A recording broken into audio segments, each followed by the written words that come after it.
Bonjour, ça fait un bout de temps que j'ai pas fait de vidéo. J'en ai fait une, mais je l'ai pas mis en ligne, pas encore. Je vais peut-être la mettre en ligne là, avec celle-là. Donc, celle que j'ai fait il y a une semaine devrait être en ligne avec celle-ci là, dans ce moment qui suit. Parce qu'il y a beaucoup de mouvements, il se passe beaucoup de choses. Puis j'accorde moins de temps là, à faire des vidéos.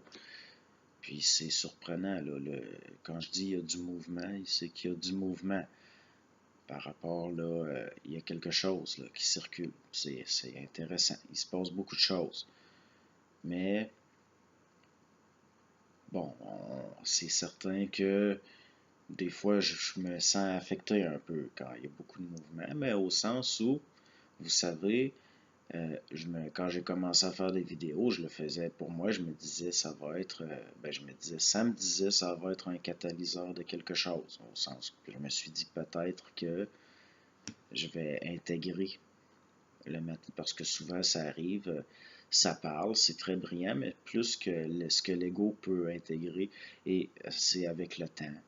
Parce que ça devient, puis le pire c'est que plus on intègre, plus on se rend compte, plus ça devient subtil, là, ça devient, bon, c'est comme quand je parle du mouvement, c'est un peu comme, bon, il y a des gens nouveaux là, qui vont me contacter. Là, puis il y en a. Puis là, tout d'un coup, ça vient créer. Je vois la mécanique. Là, il y en a qui arrivent, il y en a qui partent. Il y a un mouvement de. Il y a une cause à effet dans le subtil. C'est un peu ça. C'est quoi l'invisible? C'est ce qui devient visible par le visible. C'est ça, aller au-delà de la forme, au sens de je vois du mouvement. Et ça fait que je vois à travers le mouvement des formes.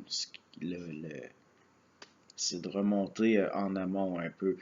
Puis ça devient lassant, au sens où ce qui est de voir ce qui ne devait pas être vu jusqu'à un certain point, en tout cas, ce qui doit être vu est vu, mais on finit que ça devient un travail à plein temps parce que dès que je suis en interaction avec des gens, je vois des mouvements dans le subtil qui se densifient à travers la personne parce que tout le monde est en contact là, avec le subtil, c'est lié.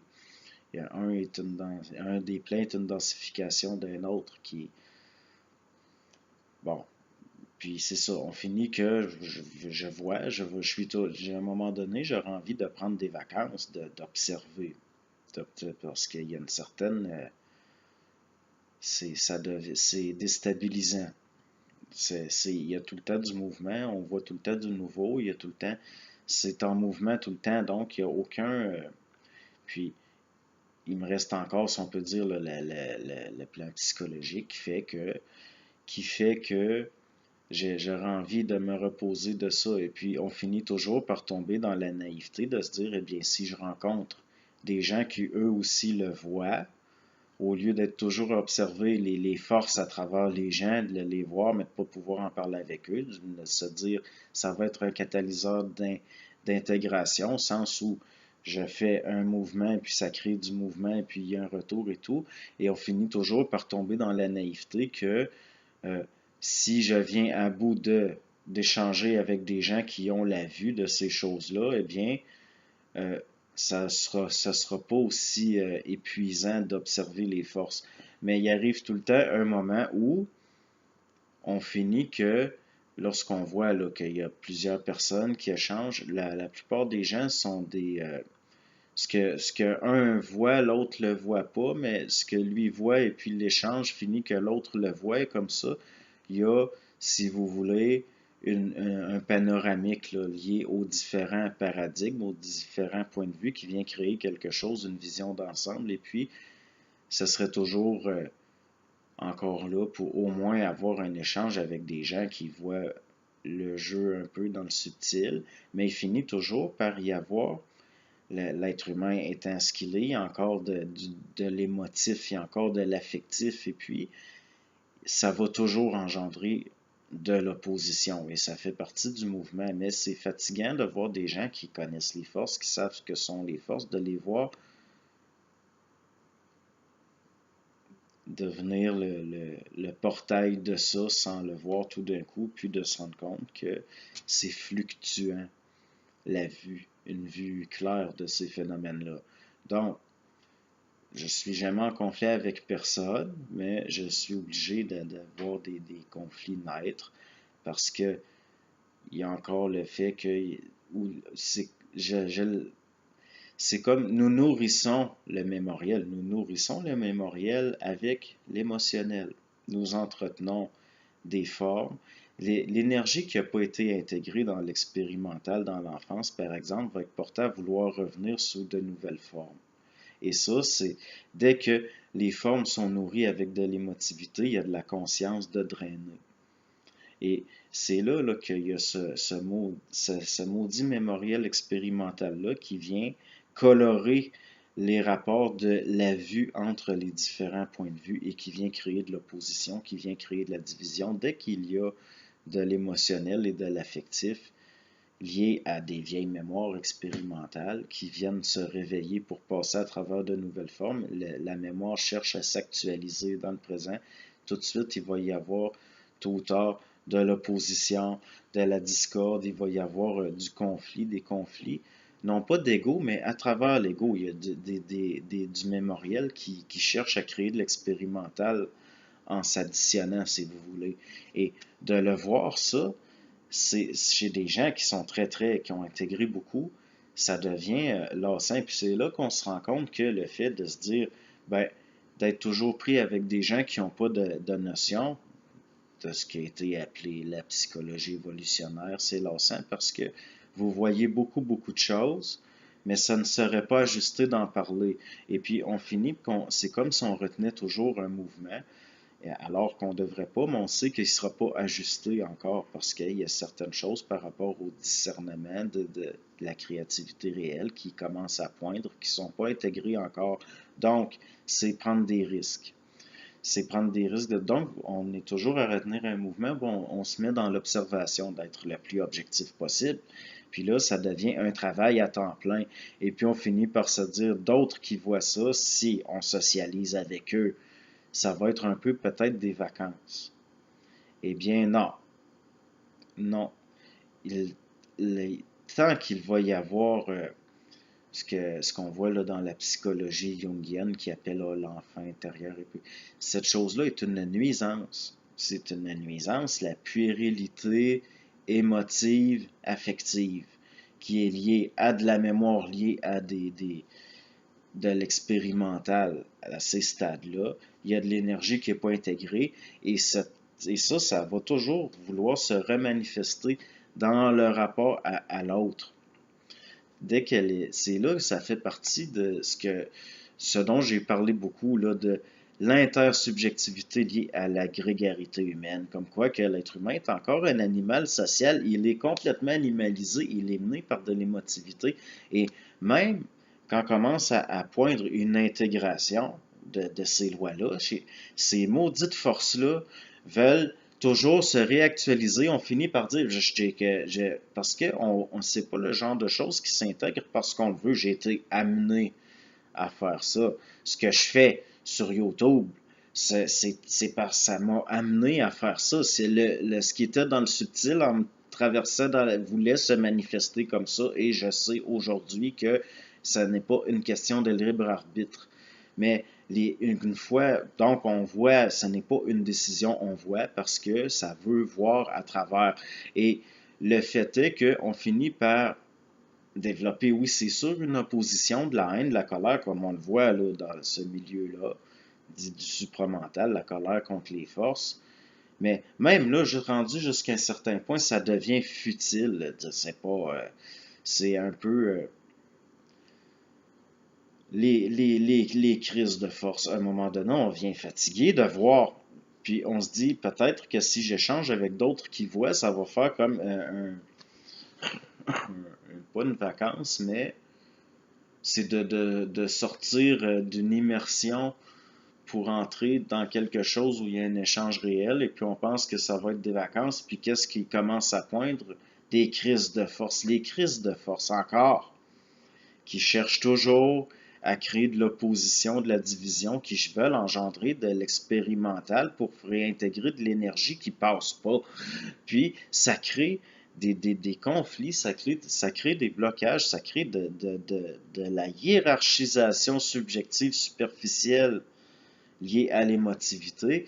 Tout ça, pourquoi? Parce que l'être humain, dans la petite enfance, il veut être vu et il veut être aimé pour ce qu'il est, mais étant donné la pollution intersubjective liée au milieu, il va rester avec cette énergie-là, ça devient quelque chose qui entretient des formes dans le mémoriel, et puis la minute plus tard, même des adultes très, très rationnels, très, très conscients, la minute qu'ils ont à nouveau des forces d'accumuler, mais qu'il y a de nouveau là, des nouvelles formes par où ces maudites forces-là pourraient s'écouler, ça va gosser pour créer de l'expérimental, ça va... C'est là que moi je viens que j'aime tout le monde, j'arrive pas à en voir. Même la personne que je revire d'abord, puis que je suis bête avec, puis que je l'aime bien, cette personne-là, mais la personne, c'est ça qui est ajusté à lui dire. Mais il reste qu'on vient qu'on aime tout le monde, puis même on voit là, on voit ce qui... Si, c'est un peu comme... c'est plus facile, comme Sabourin le faisait remarquer, c'est plus facile pour un professeur de se faire obéir par un enfant que le parent parce qu'il n'y a pas la tension affective, émotionnelle. C'est pas là. Donc, si vous voulez, le travail est moins subjectif à ce niveau-là. Il y a moins de mémoire qui cherche à créer de l'opposition expérimentale. La minute qu'un professeur a un rapport affectif, émotionnel avec ses élèves vont créer de l'opposition, ça va être difficile de... Ben, c'est la même chose. Il va falloir, dans ce milieu-là, si on veut échanger puis se parler, de comprendre ce qu'est les forces de l'âme au sens de l'émotivité, de la mémoire, de ces choses-là, parce que la minute qu'il y a de l'émotionnel puis qu'il y a de l'affectif, ça crée de l'opposition, ça crée des blocages, ça crée un paquet de problèmes. Puis c'est cette énergie-là qui n'est pas gérée par les gens en conflit. Au fond, ça passe à travers eux. C'est ceux qui le voient qui sont obligés de la gérer pour réajuster tout. Puis ça, c'est fatigant. Parce que sinon, ça va rester quelque chose de réellement individuel. De toute façon, ça ne peut pas faire autrement, mais au niveau de l'échange. Au niveau de l'échange, il va falloir arrêter d'être des anthropoïdes sophistiqués dans une tribu. Parce que dès que je vois plusieurs êtres humains se réunir, je vois ces forces-là animales, sociales, entre guillemets. Il n'y a pas encore de société réelle, là. Il n'y en a pas encore eu sur Terre de société réelle. Ça, je le dis parce que je le dis là, ça dit ça. Mais donc, est-ce qu'il y a possibilité un jour d'avoir des êtres qui ne sont pas dans l'affectivité animale, mais dans le respect réel d'une vue? De voir vaut mieux être vu et respecté pour ce que l'on est que d'être aimé, puis dans des guerres émotives, d'affection, puis d'être tiraillé par des...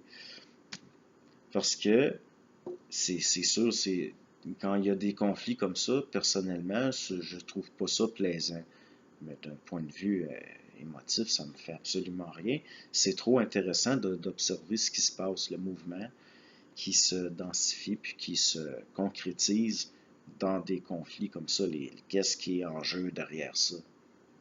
C'est les crises de force. On vient que on ne peut pas en vouloir à personne une fois qu'on voit aller les maudites forces qui gèrent l'être humain. Pourquoi? Parce que au niveau de sa conscience, il n'a pas intégré certaines lois, il n'est pas encore son propre programmateur. Donc, il sert les programmes plutôt que de se servir des programmes. Et lorsqu'il entre dans une situation d'échange avec autrui, ça devient une guerre de programmes, des programmes. il y a un rapport, ça devient un rapport de force, ça devient du mouvement, et des fois, ça s'acoquine pour créer de l'expérimental et drainer encore plus de conscience, et là, c'est là que ça gère encore plus. Il va falloir, il va falloir que l'être humain, son développement, soit lié au fait de voir l'énergie, de gérer de l'énergie. Nous apprenons à gérer de l'énergie dont la matière n'est rien d'autre qu'une densification superficielle. Si nous intégrons les lois, que nous voyons le jeu des forces qui cherchent à gérer, à retarder, à réguler, eh bien, nous ne pourrons pas devenir des catalyseurs de nous-mêmes. Nous ne pourrons. L'individu ne s'individualisera pas. Il n'y aura pas une individuation réelle parce que l'être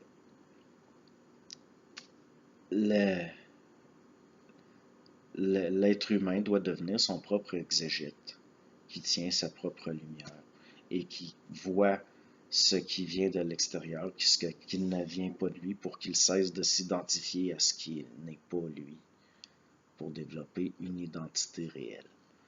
L'identité réelle, c'est le bout du véhicule qui tient la lanterne, puis ce qui passe se manifeste et éclaire toute la...